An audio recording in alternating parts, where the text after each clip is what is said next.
Hi అండి, అందరికి నమస్తే. ఈ రోజు ఏం టిఫిన్? ఈ రోజు రాగి రౌండ్ ఉడుకుతా ఉంది. ఇదో బెండకాయ పచ్చడి చట్నీ, బెండకాయ చట్నీ. కొబ్బరి లేదు, పప్పు లేదు, ఏమీ లేదనమాట. బెండకాయలు ఆయిల్ వేసే, టమోటా, ఆనియన్, పచ్చిమిర్చి, కొత్తిమీర, సాల్ట్, పసుపు, కచ్చా పచ్చా కొట్టుదండి మిక్సీలో మగ్గించిన ఆయిల్ వేసి బాగా. వెల్లుల్లి, సాల్ట్, ఇంకొకటి చిన్న హైదరాబాద్ బిస్కెట్ తెచ్చినాడు, ఇది బాక్స్.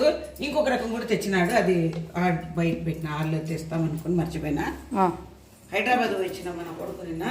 హైదరాబాద్ మేము కూడా బళ్ళారిపేట ఎగ్జిబిషన్ నిన్న లాస్ట్ అంటే కమ్మ భవన్, వెరైటీ అన్ని రకాలు దొరుకుతున్నాయి. ఇట్లా కచ్చా పచ్చా చేయాలి చట్నీ. ఓకేనా? ఓకే. రాగి రౌండ్, బెండకాయ చట్నీ రెడీ.